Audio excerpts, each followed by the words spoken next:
Tak.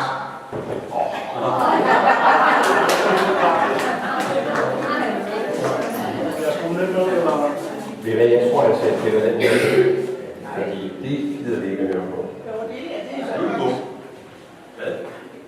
Nu kan vi ikke høre. Kan I ikke høre noget? Jeg har ikke skolen.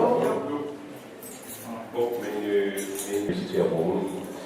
Jamen tak fordi, men jeg måtte komme. Det kan jeg ikke selv. Han er gået ikke for at synge med. Det gør han også. Kan du skrue ned? Så, og det fungerer nu. Er der flere, der er utilfredse? Det er godt. Så lad os gå i gang. Så jeg fik jo til opgave at holde et oplæg, der hedder Skal de frivillige redde velfærden? Og så tænkte jeg, du skal ikke kun have en skal ind, du skal også have kanten. Så det vil godt blive udfordret i løbet af oplægget. Så det tillader jeg mig at udvide mit oplæg i det. Jeg hedder Knud Aarup og er tidligere en rigtig masse ting. Tidligere direktør i Horsens Kommune, i Hadsten Kommune, i Randers Kommune, og jeg er også direktør for Socialstyrelsen. Jeg har arbejdet i og omkring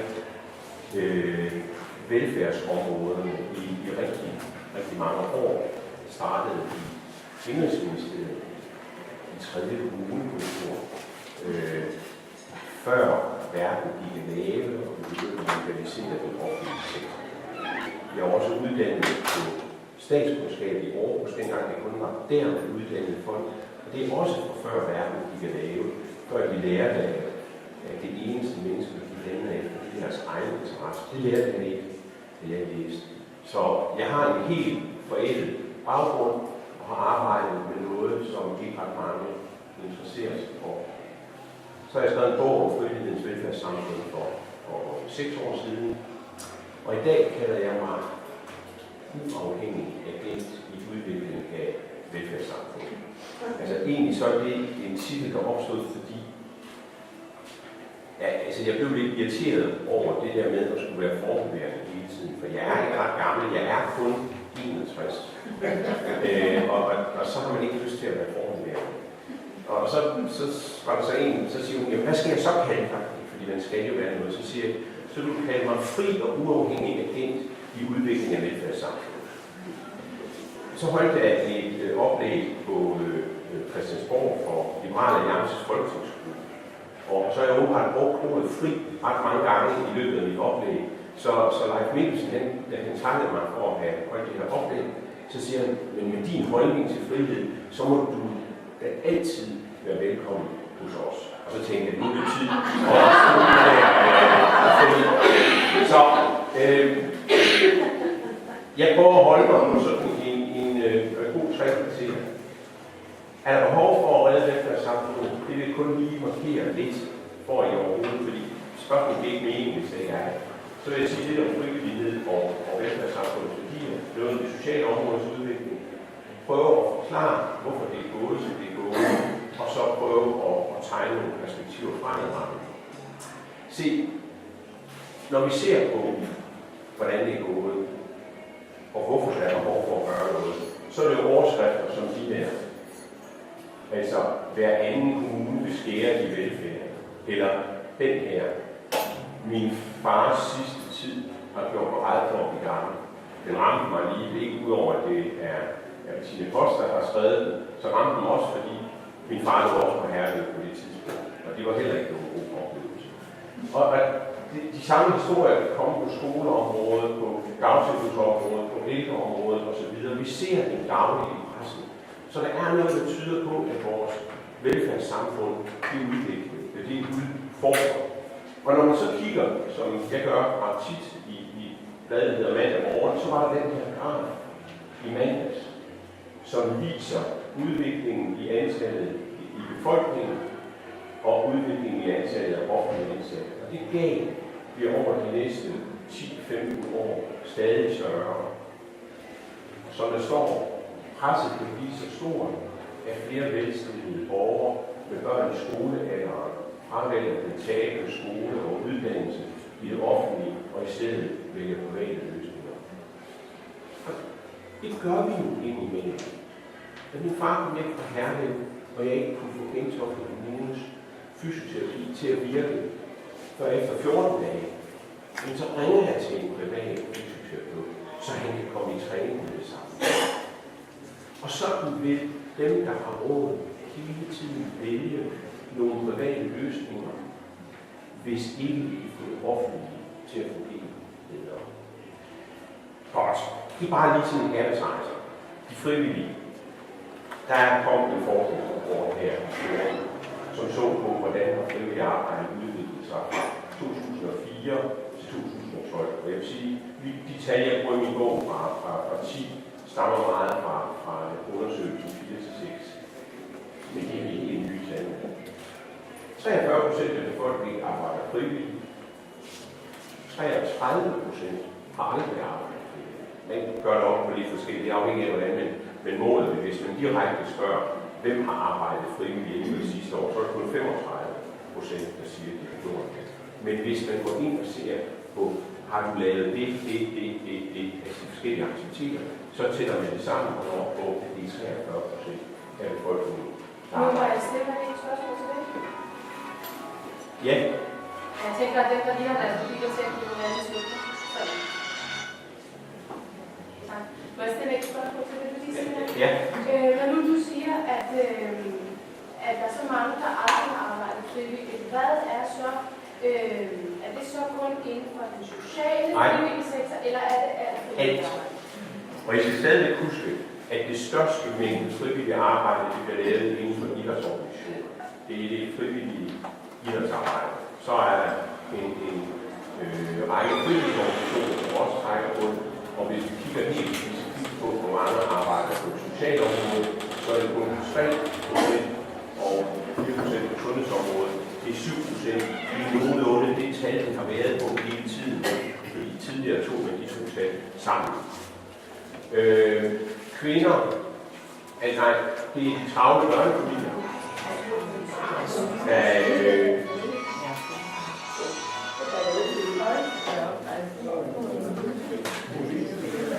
Det er en reminder. Jeg har nemlig slået min.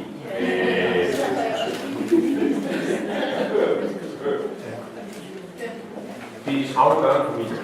Det vil sige, det er fra 35 år op til 50. Der lægges rigtig meget frivilligt arbejde. Det er sådan i dag, at kvinder gør det næsten lige meget som mænd, som var det tidligere. Det er veluddannede, der leverer det frivillige arbejde.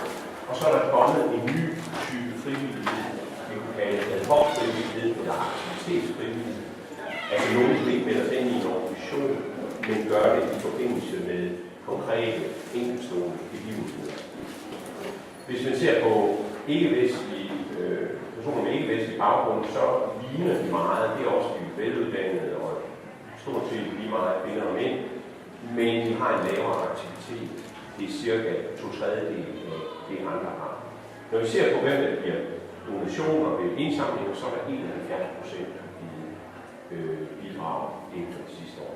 Så på den måde kan vi sige, at vi har et højt aktivitetsniveau. Nu vil jeg lige et spørgsmål først. Ja. Hvis nu er det til en børneforening, ja. Så er det jo i princippet frivilligt arbejde. Det er ikke i princippet frivilligt, det er frivilligt arbejde. Jeg synes, de folk, der gør det. Nej, men det var derfor, at hvis du går tilbage, det er derfor, du får forskellen mellem, og når man spørger, har du lavet frivilligt arbejde inden for det sidste år, så synes de ikke, de har lavet det. Og derfor er det tal, man når frem til der, kun 35%. Hvorimod, hvis man så går ind og siger, har du deltaget i fastelavn i boligforeningen, så siger de ja, og på den måde bliver det reelle tal 43%. Jeg vil faktisk, som jeg synes, synes det var højere. Ej, jeg synes faktisk, det er ret godt. I skal huske det, og det siger jeg her i starten. Danmark er et af de samfund i verden, hvor vi tror mest på hinanden. Når man spørger befolkningen, de fleste mennesker kan vi have tillid til. Det er den ene side af spektret, eller det andet, man kan ikke være for forsigtig med andre mennesker, så svarer næsten 75-80% af danskerne, de fleste mennesker, kan man have tillid til. Og I kender det, nu har det lige været sommer, og der har været de der tomatboder, eller nu kommer æbleboderne ude ved vejen. Vi havde en besøg af vores franske venner for et år siden, og de lånte vores sådan på Målsæt, og så siger de, hvad er det der for noget? Fordi i Frankrig, der var man kørt forbi sådan en, og så har man taget det hele, inklusive penge, og så har man kørt igen. Altså, men i Danmark, der tager vi varen og betaler penge for det, fordi vi har tillid til hinanden. I lande som ser der her Tyrkiet, Slovakiet, Rumænien, Bulgarien, Portugal, der har man en meget stor grad af mistillid til hinanden. Det er jo også en god ting for Danmark rent erhvervsmæssigt, for det er derfor, vi er blevet rigtig gode til e-handel. I andre lande, der bliver altså helst have varen samtidig med, at vi betaler. Vi betaler rask væk over nettet, og så regner vi med, at den kommer med, hvad det nu hedder, postvæksten i dag. Der er 2 andre ting, nu skal I ikke gå ind i detaljer, men noget af det, der er interessant i en forskningsrapport, der er lavet af Lars Torben, der hedder det, De stærke samfund, der har han vist, at der er en positiv sammenhæng mellem vores foreningsarbejde og vores tillid. Der er også en anden ting, der er vigtigt. Der er en stor sammenhæng mellem troen på, at vi bliver behandlet fair i institutioner. Vi bliver behandlet lige i institutioner. Og så også tillid. Så det er nogle meget vigtige ting at holde fast i. Hvis man først begynder at skride på nogle af dem. Hvis man reelt, nu kommer jeg til tallet lidt senere, hvis man reelt oplever, at jeg bliver behandlet dårligere i sundhedssystemet end min nabo, eller ham der bor, eller ham jeg kender nede fra ældrecentret, eller hvad det nu er, som har en højere uddannelse. Hvis den oplevelse, den står igennem, så er det også med til at ødelægge vores tillid. Og så skal I lige huske, hvad frivillighed, hvad civilsamfund, det drejer sig om. Og der vil jeg lige gå tilbage til præmieselskabet for plejemødre 1861.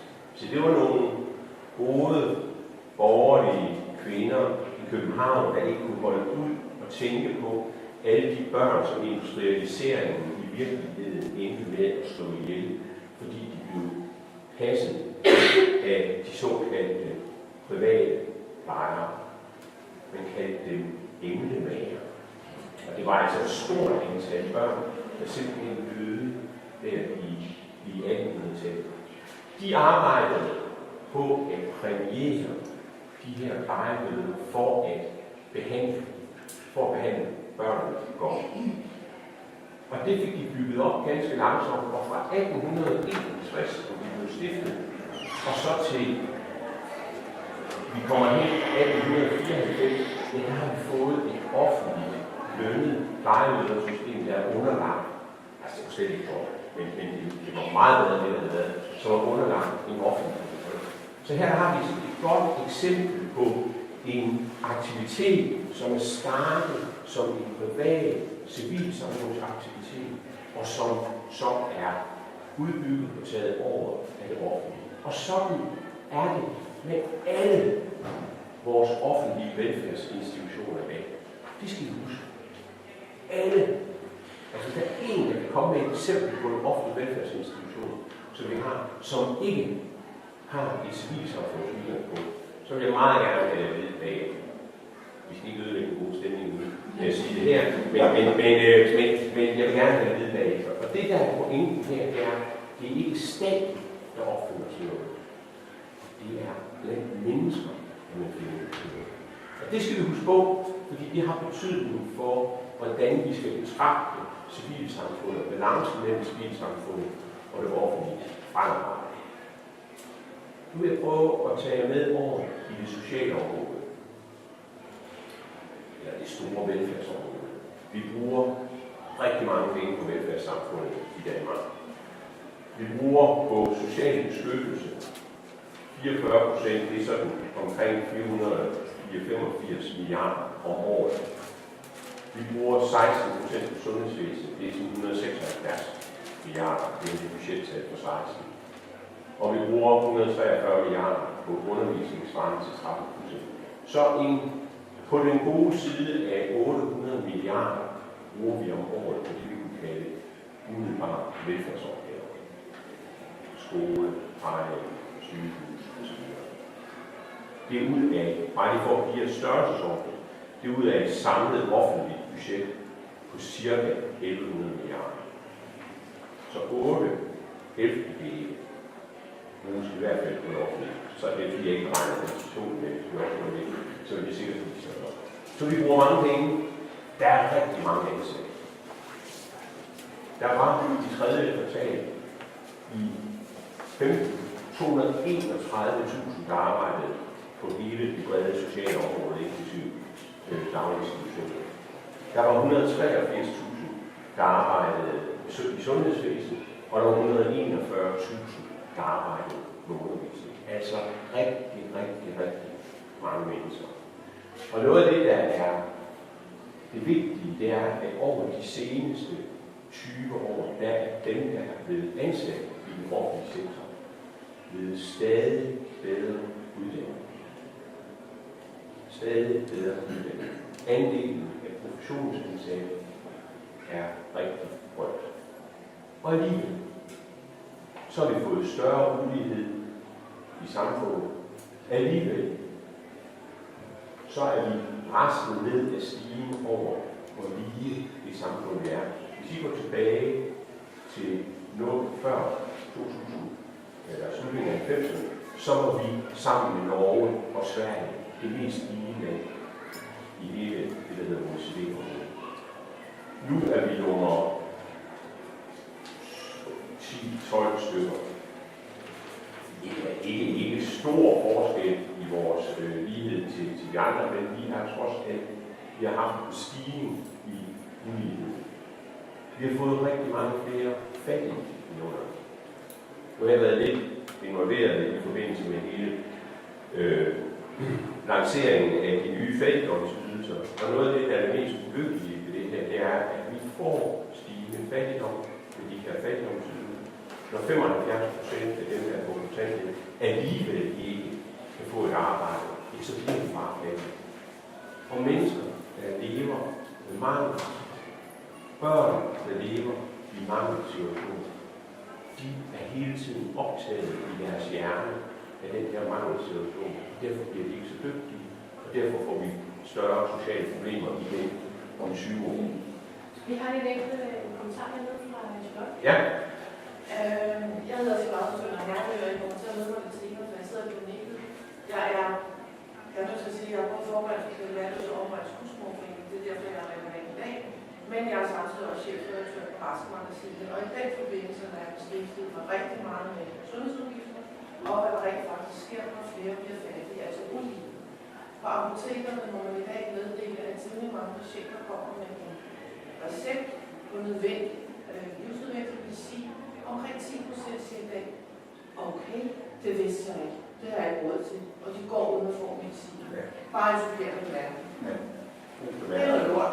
Det er noget rigtig lort. Noget skidt.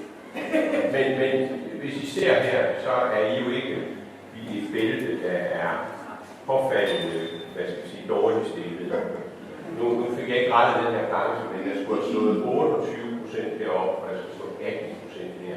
Så det mørke brune, det er der, hvor mere end 28% af de 16-64-årige er på overførselsindkomst. Og det helt lysegrønne er der, hvor under 18% er på overførselsindkomst. Og I er i det grønlige bælte. Jeg var for ikke ret lang tid siden over i Odsherred, som er, hvor mere end 28% er på overførselsindkomst. Der viser det sig, at de har fået et nyt problem i gymnasieskolen, nemlig at der er 20% af de nye førsteklarer, der ikke har PC'er. Nå, det ville jeg regne med, at I havde, altså det der. Så de må finde ordninger til at lave udlån og indkøb osv. Altså indkøb med henblik på at udlåne bærbare PC'er til den her. For de har ikke råd, selvom de kommer til gymnasiet. Og der er altså, vi kender udtrykket, den rådne banan, som går det her stykke ned. Der er nogle store skævheder. Og hvis vi så ser på de enkelte grupper, nu vil jeg tage jer hurtigt med igennem de enkelte grupper, og det vil sikkert overraske meget, men 60% af tidligere anbragte børn får ikke folkeskolens afgangseksamen. Nej, 60% af tidligere anbragte, og godt 60% med enkelte, er hverken i beskæftigelse eller uddannelse. Det er det, jeg siger. Hverken i beskæftigelse eller uddannelse i 25 år. Og 40% anbragte får ikke folkeskolens afgangseksamen. Det er kun 6% af øvrige, der ikke får folkeskolens afgangseksamen. Den her rapport er min yndlingsrapport med misbrug. Den kom i 11, i slutningen af 11. Den hedder anbragte som en udgåelse. Den siger, at anbragte kommer ud af anbringelsen uden positive effekter. Imod beskæftigelse, kriminalitet osv. Det er sammenlignet med nogen, der kan sammenlignes med de samme socioøkonomiske vilkår. Så det går ikke godt.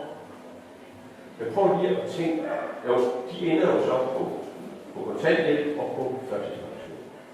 Men prøv lige at tænke, at hvis der var kommet en rapport, der havde sagt, på sundhedsområdet, kræftbehandlede børn kommer ud af kræftbehandling uden positive effekter, så ville vi have haft en massiv folketingsdebat om det her. Så havde vi haft en national handleplan i løbet af ingen tid, fordi det kunne man simpelthen ikke være bekendt. Men man kan have en rapport liggende i 5 år, uden at der bliver lavet en intensiveret indsats. Sker der noget på området, men altså uden at det er blevet et stort nationalt issue. Vi skal huske, at vi fjerner 1% af en ungdomsårgang. Der får øjeblikket ca. 12.500 børn fjernet hver sind. Så det er altså ikke små tal, vi taler om. Hvis vi så ser mennesker med særlige udfordringer, handicappede, så kommer de ikke i beskæftigelse. Beskæftigelse, det er ikke, vi skal udvikle i beskæftigelsesprocenterne. Den almindelige gennemsnitlige beskæftigelsesprocent for mennesker uden handicap, den ligger og svinger der fra slutningen af 70'erne til begyndelsen af 80'erne. Men for handicappet, der ligger den altså, når det går rigtig højt, så kommer vi op på 53%, og ellers så nu nede på 40%. Det bliver fuldt hver 4. år i rapporten handicapbeskæftigelse. I samme rapport, så står der, at mennesker, der er blevet ramt af psykisk sygdom, altså uanset at vi kun ramt 1 gang i deres liv, der er kun 26%, der er i beskæftigelse. Så bare det, at man 1 gang som 22-årig har fået et angstanfald og blevet indlagt, eller en depression og blevet indlagt, så er det nok til, at man ender sit liv i langt højere grad på overførsel. Socialt udsatte dør 20 år for tidligt. Vi har haft en kraftig stigning i antal hjemløse. Vi har haft en meget, meget kedelig udvikling for øjeblikket i antallet af unge hjemløse. Det fik jeg ikke sagt lige inden, men jeg sidder både i Røde Kors, hvor vi også arbejder med det her. Jeg sidder i Kirkens Kors her, hvor vi arbejder rigtig meget med udsatte voksne og unge. Og det tal, det ja.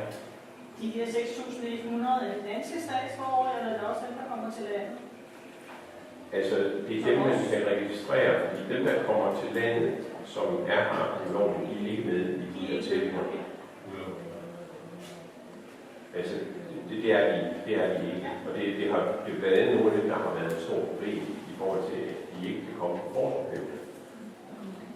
Ja, vi har en kommentar nu. Ja.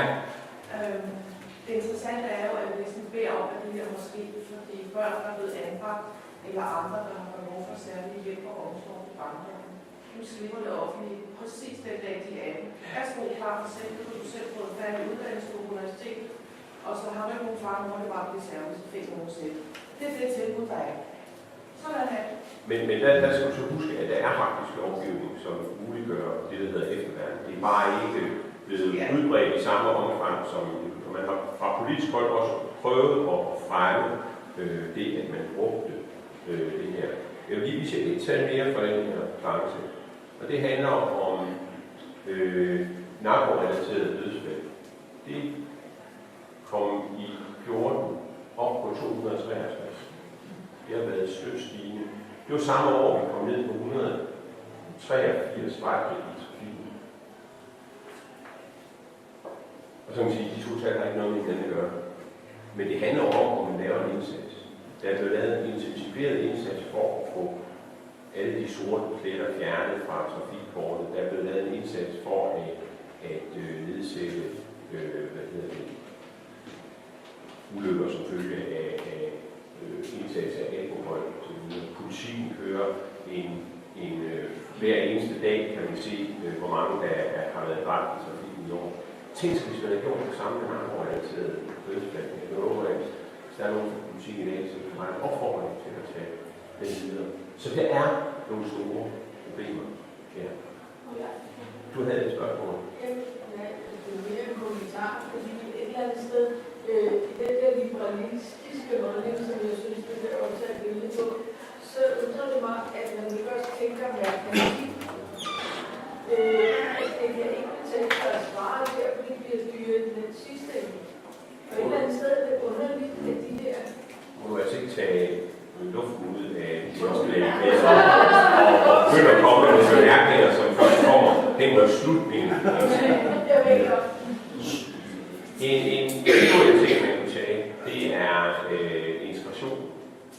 Altså indvandrere, med ikke-vestlige baggrund, der er 45,8% af den arbejdsstyrke. Det er 23%, når vi tager personer i fængselsoprændelse. Der er noget omkring integrationen, som ikke fungerer ordentligt, og som vi er nødt til at tage over. Jeg ved godt, at I har været rigtig gode her i Farven til at arbejde med den her problemstilling, men det er der rigtig mange steder, man ikke har. Og nu står vi med rigtig mange uden for arbejdsstyrken.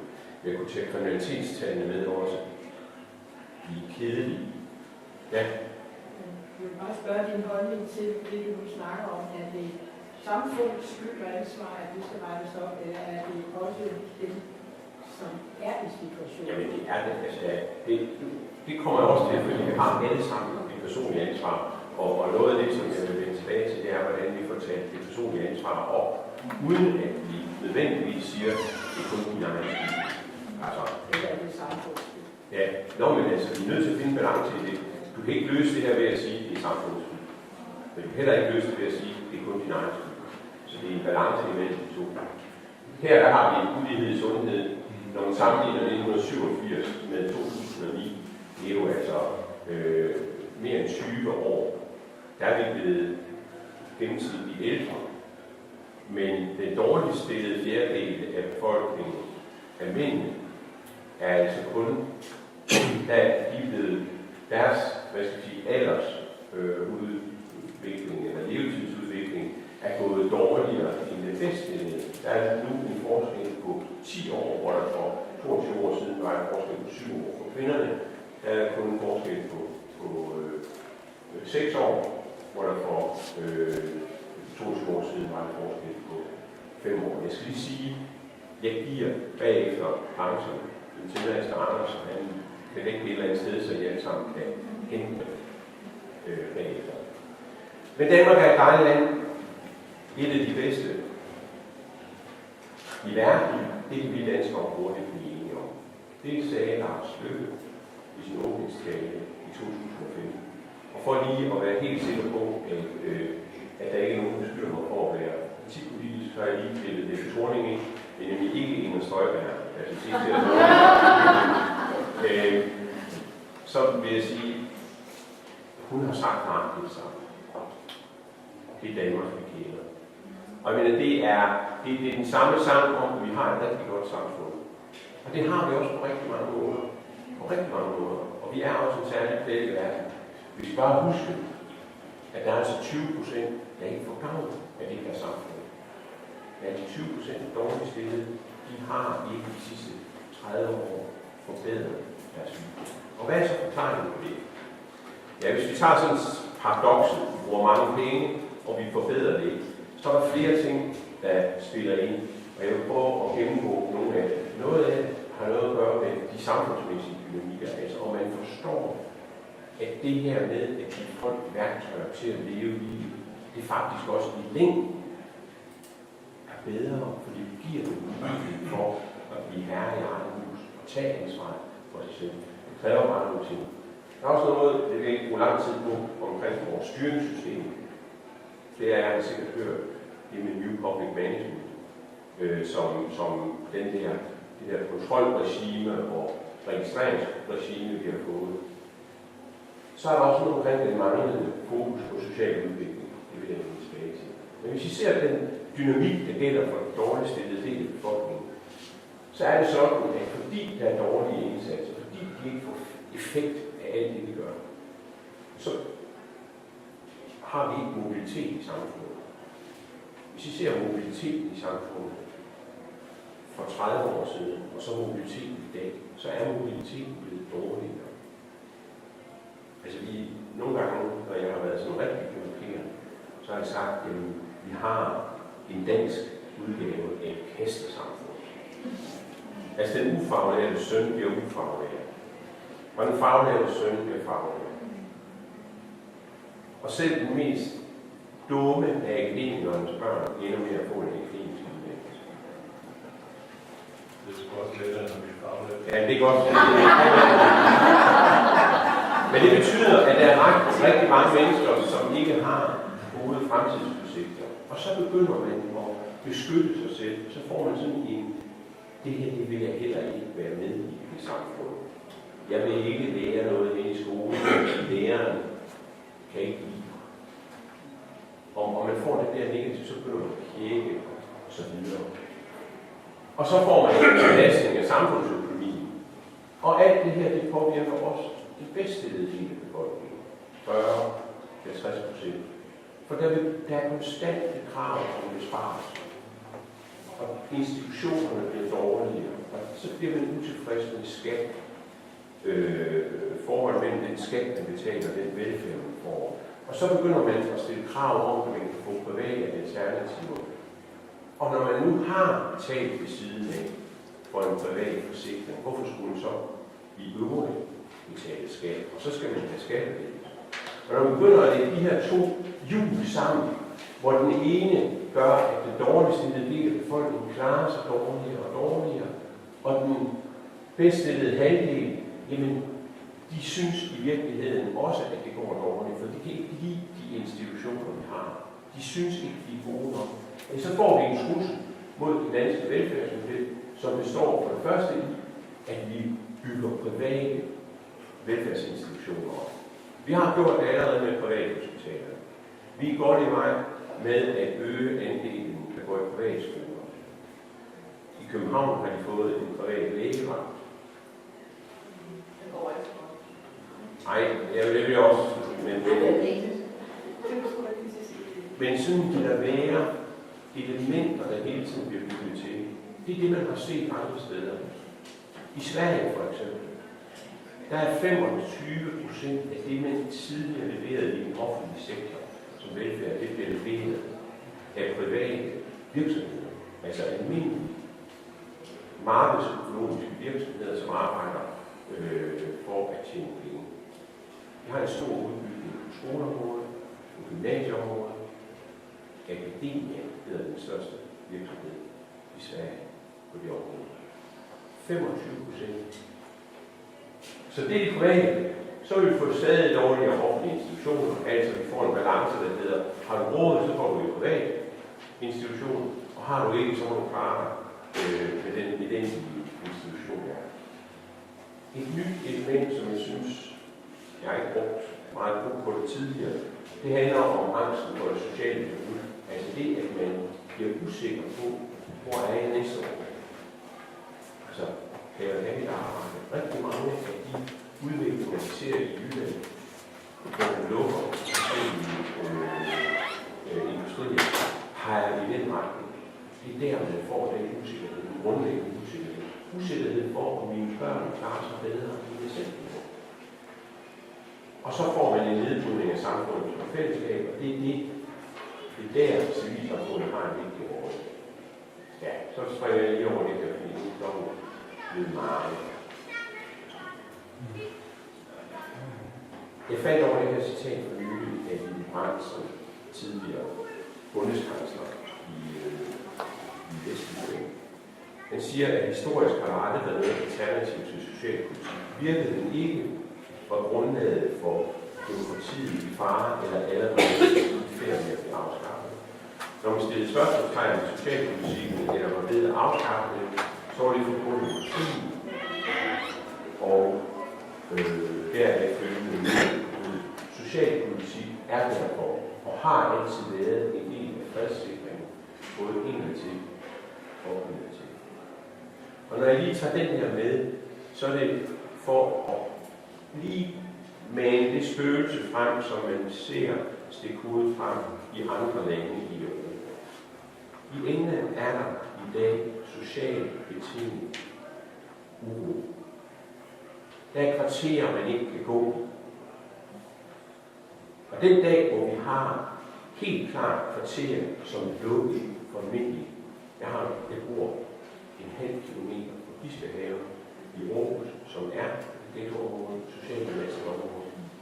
Den dag, jeg ikke kan gå igennem det her, så har vi tabt. Det er sådan nogle ting, vi skal huske. Det er socialt sikring indadtil, men også udadtil. Så, hvad har vi? Hvad er godt?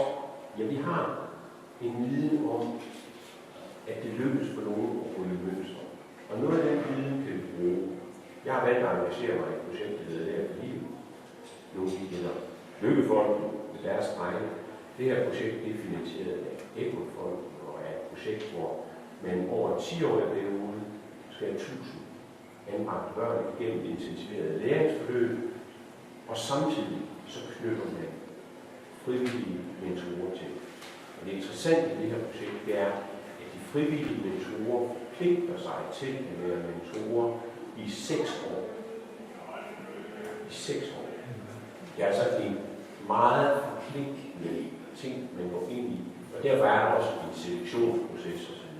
Og så er der jo en blødet forskningsproces. Men der er 2 ting, der gør, at jeg synes, det her er et fabelagtigt projekt, udover det forskningsmæssige. Det ene, det er tidsperspektivet. At man siger, nu laver vi det her over de næste 10 år. Nu sprang jeg over den tanke med den socialpolitik. Socialpolitikken er jo blevet reduceret til det, der hedder satspuljeprojekter. Og et satspuljeprojekt, det tager 3 år. Der er ikke ret mange sociale problemer, man kan løse på 3 år. Altså det tager godt 15 år at blive god af alkohol. Og det tager måske 15 år at komme ud af det igen. Men det kan ikke gøres på 3 år. Og der har været nogle illusioner der, som er rigtig vilde. Det andet, vi også har, det er nogle rigtig gode projekter, som er nogle programmer, der er importeret familieprogrammer. Det her, det hedder Det Utrolige År. Der er blevet lavet en analyse, som siger, at hvis vi brugte det systematisk i kommunerne, så vil vi spare 1,5 milliard om året. Det er sådan godt og vel 10% af de udgifter, vi har på børneområdet. Så der er også sådan nogle ting, vi kunne tage fat i. Og så kunne vi arbejde for at få mere viden. Vi kunne sætte de professionsfaglige mennesker lidt mere fri, i stedet for at de omfatter det her registreringsregime. Jeg synes ikke sige i dag, fordi så kommer jeg til at vide, som Mette Frederiksens tale i går. Men jeg sagde det altså før hende. Så er der behov for at udvikle nogle indsatser rigtig, rigtig hurtigt.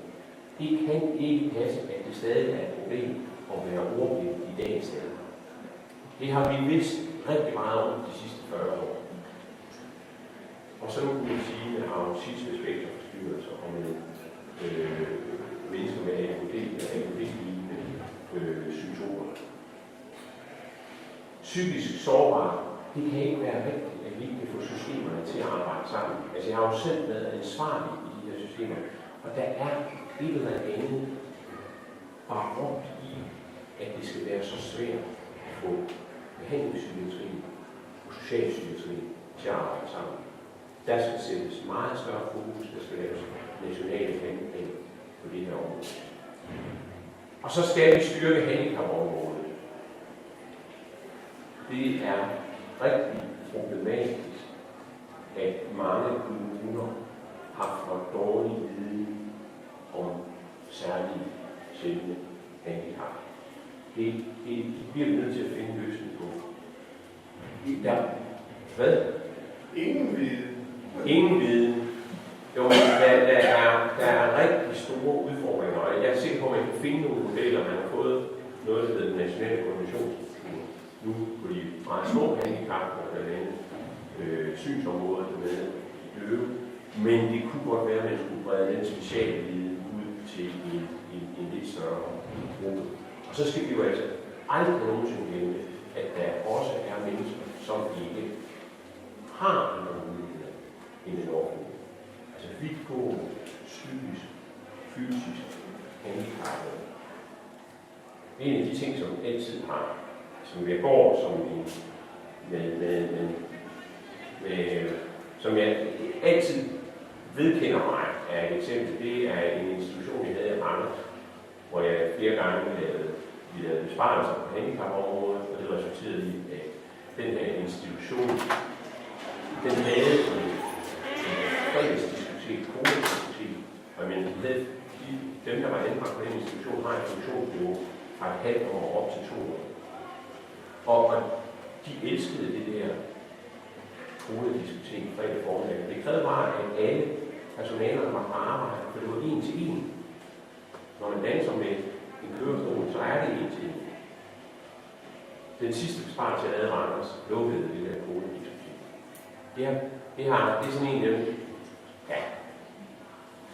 Se, vi skal tage helhed og sammenhæng alvorligt.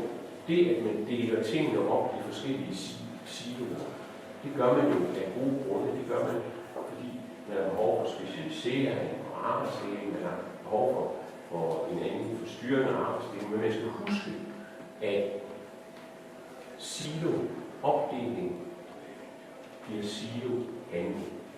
Og noget af det, der er forsvundet de sidste 30 år, det er betydningen af det, man kunne kalde helhed og sammenhæng. Den planche, jeg skrev over før, er et citat fra Socialreformkommissionen på tænken i 1969, hvor de taler varmt for, at man skal tale om totalitetssynspunkt. Altså det, at når man aldrig kigger på et menneske uden at se på det hele vejen rundt. Og det andet er, at man aldrig kigger på et menneske som en enkeltstående størrelse, men i et familiemæssigt sammenhæng. Og der er rigtig meget af det politik, der er blevet lavet de sidste mange år, specielt på beskæftigelsesområdet, som ser på det enkelte individ, og ikke på det barn, der er derhjemme, eller på den mand, som har det ene og det andet og det tredje problem. Godt. Jeg springer hurtigt videre til det personlige ansvar. Vi skal genopfinde det personlige ansvar. En af de bøger, der kom i 2015, som er en rigtig spændende bog, er en amerikaner, der hedder Robert Putnam. Den hedder arrangeret, altså vores børn. Han har undersøgt 50'ernes syn på vores børn i USA og sammenlignet det med 0'ernes syn på vores børn. Og det han når frem til, det er, at man systematisk har trukket billedet af vores børn tættere og tættere på den enkelte. Så vores børn i dag kun 9. Hvorimod tidligere i 50'erne og 60'erne forholdt det sig til kvarterets børn. Men tillod sig jo også på den anden side i de børn. Men vores børn er lige netop kun vores. Jeg har kun ansvar for min egen lille cirkel, og jeg blander mig ikke i andres børn netværk. Det er der også en anden filosof, der hedder Sigmund Baumann, der har beskæftiget sig med en sag om, at vi er blevet bange for, eller vi har aflært at blande os i nogen sving, eller blande os med nogen, der kigger os selv. Så det vi skal frem til, det er at huske, her kommer vi også ind på, hvad frivillighed bidrager med. Vi skal huske på, at det personlige ansvar består af et ansvar for mig og mine, og et ansvar for helhed og sammenhæng. De 2 ting skal kædes sammen, for at det personlige ansvar er et ansvar ind i et samfundsfællesskab, Ellers så er det et ansvar ind i en fragmenteret verden. Vi skal huske, at der er en individuel del og en kollektiv del. Og så har vi behov for at styrke civilsamfundet. For som jeg sagde i indledningen, det er civilsamfundet, der har fundet de nye veje. Det er civilsamfundet, der kommer med idéerne til at lukke de huller, der er. Der mangler vi den kritiske røst, og vi mangler den fornyende røst. Og nogle gange, så er jeg bange for, at civilsamfundet er blevet for afhængig af den offentlige støtte. Men det forudsætter altså, at man kan genskabe den her uafhængighed. Og derfor har jeg foreslået, at virksomhederne skal sammen og lave et civilsamfundets vikarskabsfond. Altså simpelthen en uafhængig finansiering, så man ikke er i lommen på kommunen eller i lommen på staten.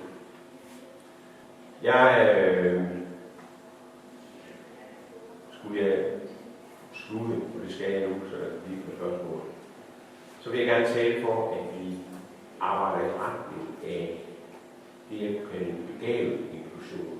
Altså en udvikling for den enkelte, men samtidig også en udvikling af det fællesskab, vi indgår i. Jeg synes, at samfundet bliver et samfund af fællesskaber. Og en af de citater, som jeg holder rigtig meget af, er Stevenson, gamle Skal. Han siger, at være den verden og at blive til det, vi har mulighed for, det er livets mening. Det er der bare alt for mange, der ikke får lov til. De bliver efterladt på forhånd.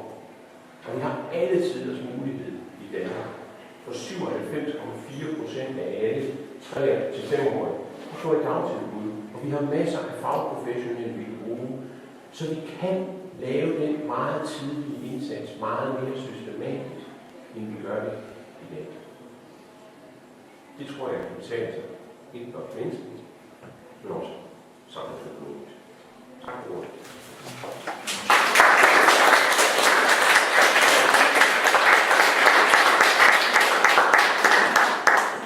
Jeg tænker, at der nok er en del spørgsmål, men jeg vil rigtig gerne indledningsvis lige spørge. Nu har du snakket rigtig meget socialpolitik. Hvor ser du i virkeligheden, at de frivillige kan komme med det største bidrag i forhold til at påvirke de strukturer,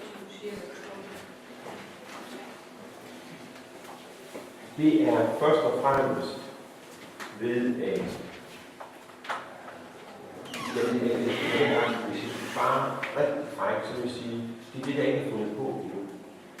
Altså når man for 40 år siden, der var næsten halvdelen af alle daginstitutioner, de var selvejende. Nu er vi nede på en 12-14%. Det vil sige, at de er blevet kommunaliseret. Hvad nu, hvis det var, at vi ikke havde kommunaliseret de der institutioner? Sådan, at der havde været den der frihed, den der idérigdom, den der anderledeshed, end det, som sådan nogle kommunikere som mig går hen og kræver i driftsoverenskomst og så videre. Tænk, hvis der havde været den der idérigdom. Det er den, vi skal have tilbage igen. For vi har behov for at finde de nye veje, der gør, at vi kan få samfundsøkonomien til at passe med et samfund, der er også om 50 år kan sige at være et anderledes samfund i verden. Jeg synes, vi skal holde fast ved, at det gør ikke noget, at vi her op mod nord er et anderledes velfærdssamfund, at vi har en anden holdning, end man har andre steder i verden. Men det kræver, at civilsamfundet har den der fornyelsestænkning. Og hvis jeg ikke, altså, jeg er helt overbevist om, at jeg har ikke den kreativitet, som den selvejende institutionsbestyrelse vi kunne udvikle. Så det er alt det, jeg ikke har stået og sagt noget. Det er der, som vi sagt, at man har en væsentlig rolle at spille. Jeg har ikke den første ret. Nej.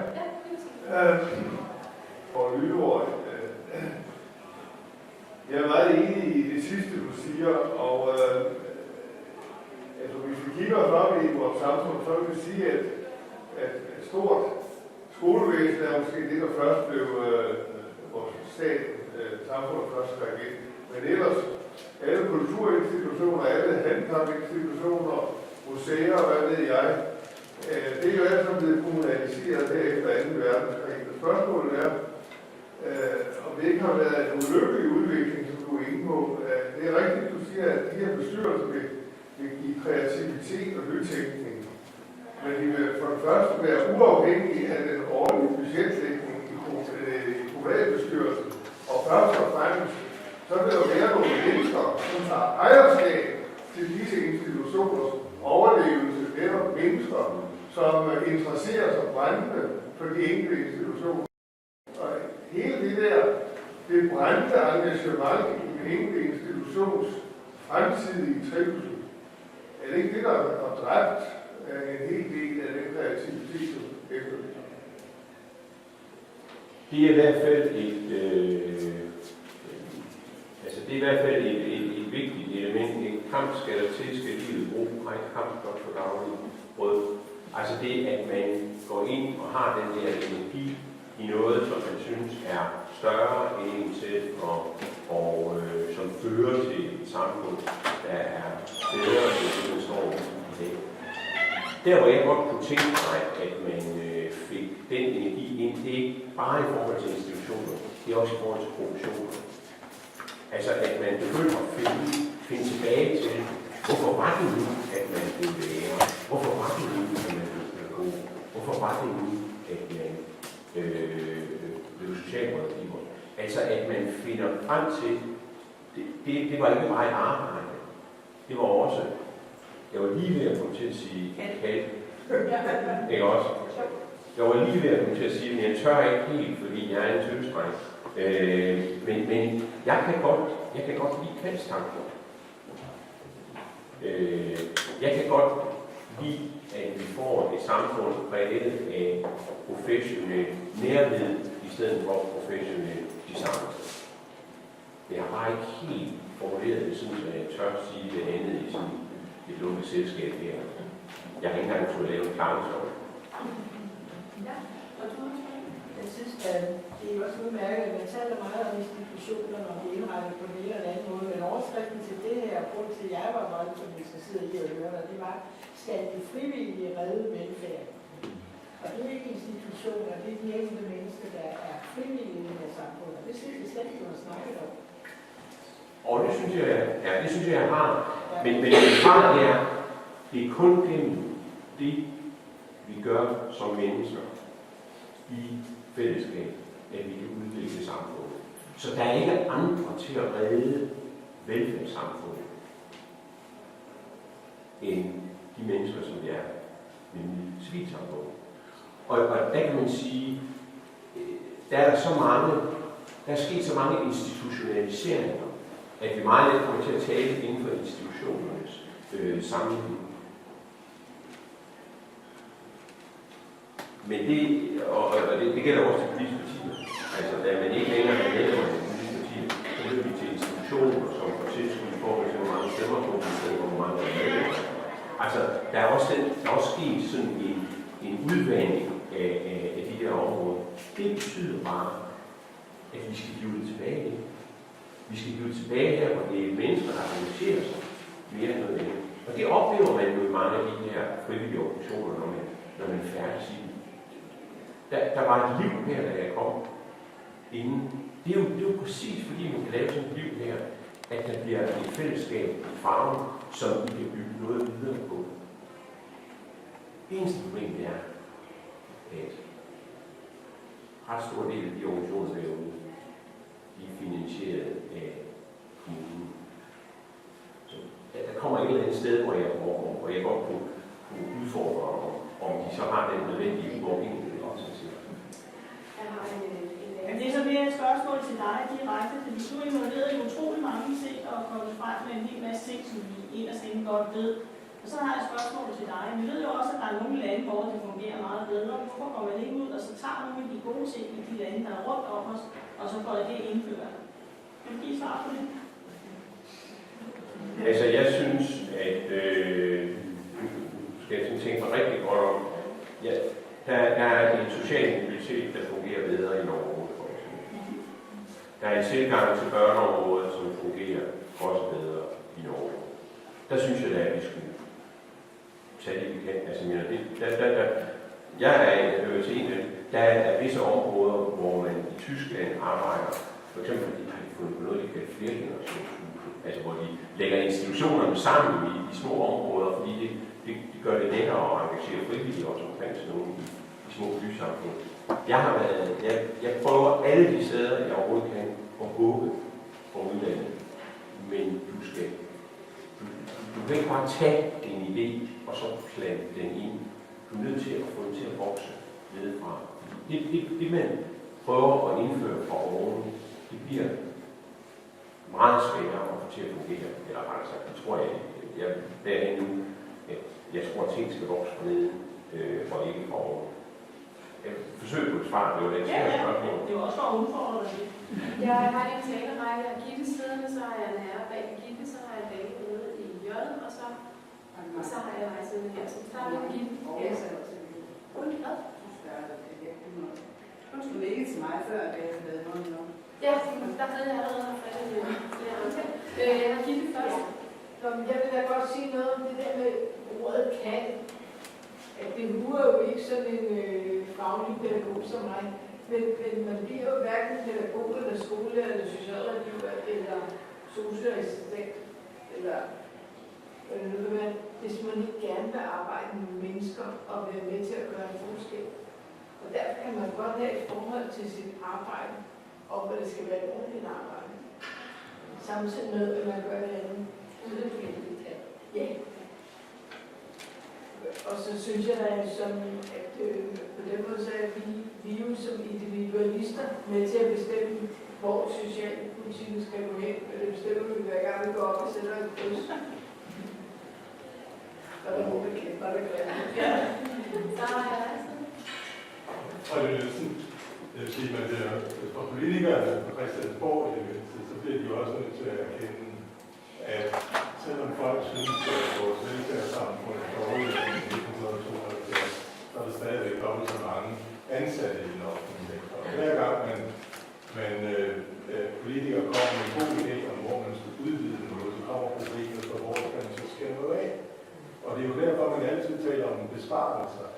Vi vil ikke have en erkendelse af, eller en undersøgelse af, hvor er det egentlig, at vi mest synes, at det offentlige og velfærdssamfundet skulle være en del af vores liv. Og hvor er det, vi bliver nødt til at sætte stop for. Ellers så bliver vi jo ved med at spare, fordi vi ved, vi jo er med at øge området for nøjagtigt de samme penge. Vi får ikke flere penge.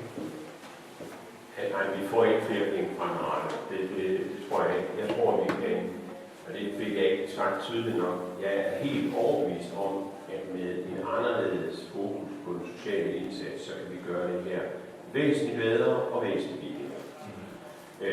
Noget af det, som jeg synes hvis vi skal være rigtig fræk, så har vi jo på det sociale område leveret omsorg og støtte og trøst i rigtig mange år, uden at vi har helbredt noget. Altså, hvornår har vi sidst sagt, at vi har løst et socialt problem? Og jeg synes ikke, ambitionen er stor nok. Jeg mener, at vi skal have en ambition om, at hvis vi i løbet af en 10-15-20-årig periode begynder at løse sociale problemer, så vil vi jo have milliarder i overskud. Milliarder i overskud. Altså, de 25-plans milliarder, der er tale om i det, der er lagt frem, jamen, det kunne vi lave ved at gøre en bedre social indsats.